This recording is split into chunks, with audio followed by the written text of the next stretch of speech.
Bonjour, 12 heures sur l'ensemble du réseau synchronisé de Sud FM Sen Radio. À la une de l'actualité, séance plénière à l'Assemblée nationale. Les députés votent pour la levée de l'immunité parlementaire du député Ousmane Sonko dans une institution bunkerisée encore ce matin. Tout un dispositif sécuritaire de la place Soweto aux différents points stratégiques. Nous ferons le point dans cette édition, d'autant plus qu'il y a eu quelques heures ce matin des pneus brûlés aux parcelles Assainies, mais dans la banlieue, le calme règne et le dispositif sécuritaire est peu visible. À Rufisque, des pneus ont également été brûlés. À Thiès, le dispositif sécuritaire mis en place est impressionnant. Ziguinchor, un dispositif en place depuis hier, une ville où tous les pneus ont déjà été ramassés, mais le calme règne aujourd'hui. Nous ferons le point avec nos différents correspondants sur place. Nous ferons également le point concernant la pandémie du coronavirus. 5 décès supplémentaires, 290 nouvelles contaminations, dont 187 issues de la transmission communautaire, les 84 dans la région de Dakar, au moment où les propos pathétiques du chef de l'État après s'être vacciné suscitent encore des réactions indignées, une communication maladroite alors que les autorités sanitaires luttent encore contre l'hésitation vaccinale et la désinformation. Réaction du sociologue Djibi Diakhaté à suivre dans cette édition mise en onde par Alioune Badara Socé.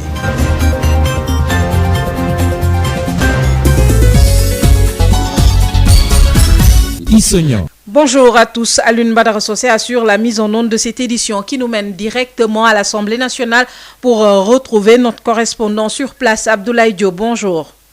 Bonjour Isenia. Les députés en séance plénière pour statuer sur la levée de l'immunité parlementaire du député Ousmane Sonko accusé de viol. L'hémicycle sous haute surveillance ce matin, l'accès interdit de la police a mis en place un dispositif tout autour de l'hémicycle. Vous l'avez dit, c'est comme l'on s'y attendait, c'est une haute surveillance policière donc ici à l'Assemblée nationale. Vous l'avez dit, tous les actes sont filtrés, mais les gens vont à leurs occupations normalement. La raison ici, vous l'avez aussi dit, la séance plénière convoquée aujourd'hui pour d'abord examiner les conclusions de la commission ad hoc avant le vote, oui ou non, de la levée de l'immunité parlementaire du député Ousmane Sonko, accusé donc de viol et menace de mort. Il a déclaré hier, pour rappel, que quelle que soit l'issue de cette plénière, il considère qu'il a toujours son immunité parlementaire. Ici, on peut aussi remarquer que la presse est mise à l'écart. Donc, nous sommes à 200 mètres de l'Assemblée nationale. On ne voit même pas l'entrée. Toute la presse est ici. On ne sait rien, mais je pense que pour le moment, c'est le reporter qui doit d'abord prendre la parole avant qu'on puisse démarrer le vote pour la levée ou non de l'immunité parlementaire du député Ousmane Sonko, ici à l'Assemblée nationale, d'où vous a parlé Abdoulaye Diop, donc pour Sud FM. Merci beaucoup Abdoulaye Diop à l'Assemblée nationale où les députés sont en séance plénière pour décider de la levée de l'immunité parlementaire du député Ousmane Sonko qui a d'ailleurs annoncé hier son intention de ne déférer à aucune convocation même si son immunité est levée. Aujourd'hui, le leader de PASTEF dénonce une procédure viciée pour parachever un complot politique. Il invoque aujourd'hui son droit de résister face à l'oppression. Les autorités ont pris les dispositions nécessaires pour sécuriser la capitale, une forte présence policière aux alentours de l'Assemblée nationale, un important dispositif au boulevard de la République, la sécurité renforcée au rond-point Cheikh Anta Diop. Des éléments de la police anti-émeute sont sur place. Babacar Sam, vous avez fait le constat. Et à relever une présence policière accrue, donc à noter aux alentours de l'Assemblée nationale au niveau de la direction des douanes. Un dispositif a été mis en place, un véhicule pick-up de la police devant la porte, la circulation contrôlée, contrôle beaucoup plus pointu au niveau du boulevard de la République, un trafic bien maîtrisé par les éléments de la police, toutes les allées surveillées avec un jalonnement important, des hommes de tenue tous les 25 mètres presque. À la place de l'Indépendance, par contre, c'est le dispositif habituel, rien de particulier à signaler. De même qu'au rond-point Sandaga de la RTS ou encore de la BCEAO de la place de la Nation, seulement des agents de la circulation sur les lieux. Il faut relever par ailleurs qu'au rond-point Cheikh Anta Diop à l'université, un impressionnant dispositif policier est noté avec des éléments de la police anti-émeute prêts à intervenir, un véhicule pick-up, une camionnette de la police également sur les lieux. Merci beaucoup Babacar Sam qui a constaté le dispositif mis en place dans la capitale pour prévenir toute forme de manifestation, résistance et protestation matérialisées par quelques pneus brûlés ce matin aux Parcelles Assainies, mais dans la banlieue, le calme règne et le dispositif sécuritaire est peu visible. El Hadj Moussa Thiam, bonjour.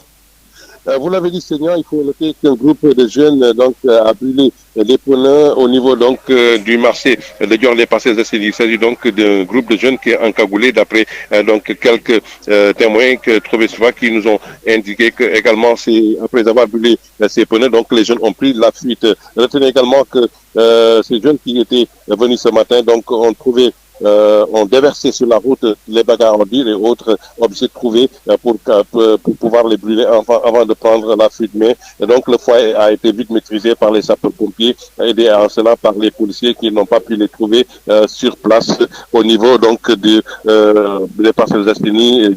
Mais retenez également que le dispositif a été noté au niveau de la banlieue, mais au niveau de Padoua et autres, ça a été renforcé à ce niveau. Mais dans la grande banlieue, notez que c'est un léger dispositif comme d'habitude qu'on a l'habitude de trouver qui a été constaté ce matin ici. Moussa Thiam, des heurts avec les policiers ont également été signalés au lycée Lima Moulay, mais sans aucun lien avec l'affaire Sonko. Tout à fait. C'est justement aujourd'hui que devaient se tenir normalement les compositions départementales pour le Pikine, mais retenez qu'également au niveau du lycée Limamoulaye, beaucoup de blessés ont été constatés avec des jeunes, avec les forces de l'ordre qui ont jeté des grenades lacrymogènes dans l'enceinte de l'école. Tout est parti également des jeunes de Thiaroye, du lycée de Thiaroye, qui dès juste la présentation des épreuves qui ont boudé les salles de classe, indiquant que ces leçons n'ont pas été apprises en classe et ils sont partis déloger leurs camarades du lycée Limamoulaye. Mais à ce niveau, les policiers sont intervenus, il y a eu des heures entre ces élèves également. Il y a eu beaucoup de blessés qu'on a notés, dont évacués dans les taxis et autres véhicules pour les amener au niveau de l'hôpital Roi Baudouin. Mais notez qu'également des heures ont été notées dans ce lycée et où des jeunes qui n'ont pas voulu tenir leur composition en philo ce matin ont empêché la tenue également de cette composition au niveau du lycée Limamoulaye où des heures ont été notées ce matin et il y a eu beaucoup de blessés qu'on a pu évacuer au niveau de l'hôpital Roi Baudouin Isseignan. Merci beaucoup El Hadj Moussa Thiam. Des heures au lycée Lima Moulay, des affrontements avec la police mais sans aucun lien avec l'affaire Ousmane Sonko. À cause de l'affaire Ousmane Sonko, justement, des pneus ont été brûlés ce matin à Rufisque, mais le calme est revenu depuis. La police veille, le trafic a repris. Denisia Sambou. Vous l'avez dit, Issognan, le calme plat est revenu après les manifestations notées ce matin vers 7 heures. Des pneus brûlés au niveau du rond-point Toutibo, occasionnant d'énormes embouteillages, empêchant pendant une trentaine de minutes aux véhicules de circuler. Actuellement, un important dispositif sécuritaire est noté sur les axes stratégiques de la ville. L'arrêt Sonadis comme le rond-point Toutibo sont occupés par les forces de l'ordre vers le rond-point de la Sédiment en allant vers Tiakhai également. La gendarmerie est positionnée à Kermassar où nous sommes passés tout à l'heure. C'est le même constat. Une fourgonnette remplie de gendarmes pour parer à toute manifestation ou tout débordement. Mais pour le moment, les Rufisquois battent normalement à leur occupation sans difficulté. La situation à Rufisque, Issegnan de vous a parlé. Denisia Sambou pour ce débat. Merci beaucoup Denisia Sambou. Direction Thiès où nous retrouvons Babacar Ndao. Bonjour Babacar. Bonjour, le dispositif sécuritaire mis en place à Thiès est par contre impressionnant pour prévenir toute manifestation et tout est calme ce vendredi à Thiès. Vous l'avez dit, pratiquement depuis une semaine maintenant, les forces de l'ordre et de défense de Thiès sont sur le qui-vive, mais également sur leur garde. Depuis pratiquement quelques jours, tous les axes stratégiques de Thiès sont bien sécurisés, mais aujourd'hui, cette sécurité a été renforcée principalement au niveau du centre-ville, en face des institutions comme le palais de justice, le centre des services fiscaux de Thiès, l'hôtel de ville, mais également les différentes institutions financières, la promenade des Thiessois également, est prise d'assaut par ces forces de l'ordre, notamment les éléments de la police nationale. Idem au niveau du lycée Malick Sy, en face de la station Shell. C'est le même décor qui est noté au niveau également de l'intersection de stade La Dior entre angle route qui mène vers l'autoroute, puisque quand même ces axes constituent des points d'entrée à la Thiès. Au niveau également du rond-point Nguent, c'est le même dispositif qui est noté pour dire que quand même les forces de l'ordre certainement prennent au sérieux cette situation qui se passe actuellement dans ce périmètre, surtout tout ce qui est en train de se tramer au niveau de l'Assemblée nationale. Pour autant, les populations vont correctement à leurs occupations, même s'il y a des commentaires bon train par-ci par-là, comme les Sénégalais ont l'habitude de le faire. Présentement, nous sommes au niveau du rond-point Diakhaw, dans le cœur du marché central de Thiès, où également, comme la météo l'avait prévu, il y a un marché qui est complètement couvert par cette bande de poussière, mais n'empêche, les gens vont correctement à leurs occupations. Du côté également des établissements scolaires, c'est la descente qu'il fait midi présentement. C'est ce que l'on peut retenir pour l'instant, en attendant de savoir les conclusions, sinon la décision de l'Assemblée nationale qui se réunit présentement à Isséréan. Babacar Ndao, à Thiès pour Sud FM. Merci beaucoup Babacar Ndao. Direction Ziguinchor, à présent, autre ville placée sous surveillance policière. D'ailleurs, hier, tous les pneus ont été ramassés, mais le calme règne aujourd'hui, Ignace Ndeye.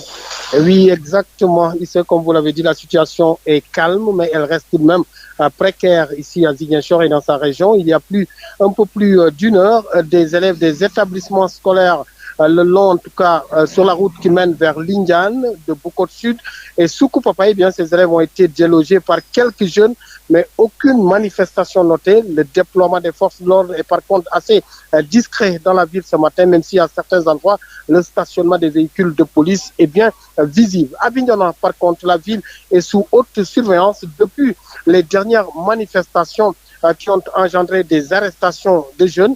Les gendarmes avec leurs véhicules sont bien visibles dans les grandes artères de la ville à Bignona. Même certains établissements de Bignona sont surveillés par les forces de l'ordre. Et vous l'avez rappelé tantôt, hier, il y a eu une opération nocturne de ramassage de pneus pour prévenir, en tout cas, et essayer d'étouffer toute velléité de manifestation. Ce matin, le calme règne ici à Ziguinchor, mais les autorités, tout comme certains Ziguinchorois, redoutent des manifestations. Et d'ailleurs, certains commerces ont baissé pavillon ce matin et certains que nous avons rencontrés disent prendre en tout cas toutes les dispositions pour éviter d'éventuelles perturbations. En direct de Ziguinchor, Ignace Ndeye pour Sud FM. Merci beaucoup Ignace Ndeye. Un dispositif sécuritaire mis en place de Dakar à Ziguinchor avec un dispositif quelquefois discret pour prévenir toute forme de manifestation liée à l'affaire Ousmane Sonko. On le rappelle, les députés sont présentement en séance plénière pour statuer sur la levée de l'immunité parlementaire de l'opposant, le leader du parti PASTEF, accusé de viol. Il refuse de déférer à toute convocation car la procédure est viciée, affirme Ousmane Sonko.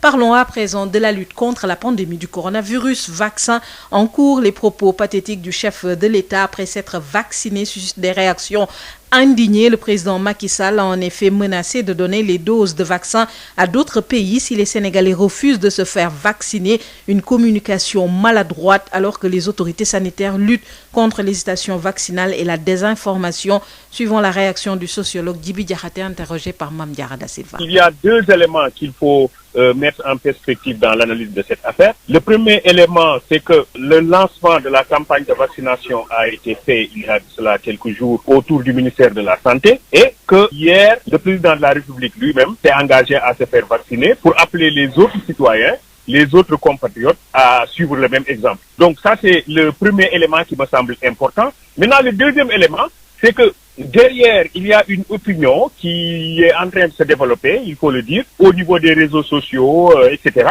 Des gens qui expriment une certaine crainte et une certaine méfiance par rapport au vaccin. Alors, vous êtes en présence de quelqu'un qui dit, au fond, nous avons fait des efforts au niveau de la sous-région. Si vous faites la cartographie des pays qui sont en train de développer des campagnes de vaccination, donc nous avons fait des efforts et nous nous rendons compte qu'à l'arrivée, certains sont en train de développer une méfiance et à la limite même une défiance pour ne pas se vacciner. Et donc on voit le président à partir de ce moment-là parler d'une certaine manière. Donc un style de communication qui me semble maladroit, parce qu'évidemment c'était une façon de répondre à une certaine opinion, on aurait pu faire autrement. Et le travail aujourd'hui devrait consister plutôt à faire en sorte qu'il y ait une mobilisation communautaire autour de l'appropriation du vaccin. Donc c'est de cela qu'il s'agit aujourd'hui et non pas de faire dans la menace et qui consiste à dire que les vaccins seront réorientés vers d'autres pays, sachant que évidemment que ces vaccins ne sont pas achetés avec son argent, c'est avec l'argent du contribuable. Ce qu'il faut faire, c'est aller vite travailler autour des districts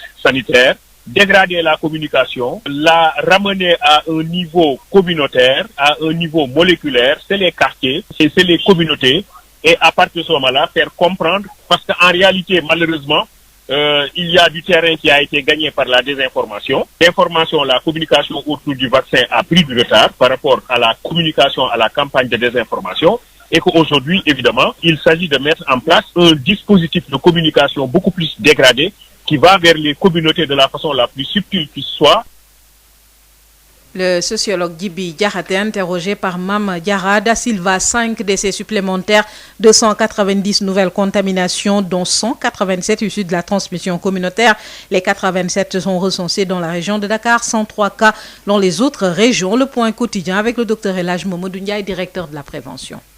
Sur 2762 tests réalisés, 290 sont revenus positifs, soit un taux de positivité de 10,50%. Les cas positifs sont répartis comme suit. Nous avons eu 103 cas contacts suivis par nos services. Aucun cas importé n'a été enregistré au niveau de nos différentes portes d'entrée. 187 cas issus de la transmission communautaire ont été notifiés et répartis comme suit. Dans la région de Dakar, 84 cas, dont à Ouakam, 5 à Liberté 6, 4 à Ouest Foire et Diamniadio, 3 à Dakar Plateau, Médina, Gueule Tapée, Mariste, Yoff, Grand Mbao, Pikine et Rufisque, 2 à Cité Isra, Mermoz, Sacré-Cœur 2, Sébikotane, Guédiawaye et Petit Mbao. 1 à Colobane, Centenaire, Cité Cap-Verdienne, Fann Résidence, Bentali, Liberté 2, Almadies, Mamel, Cité Djilimbay, Nord Foire, Sicap Foire, Patte d'Oie, zone de captage, Cité Aliou Sow,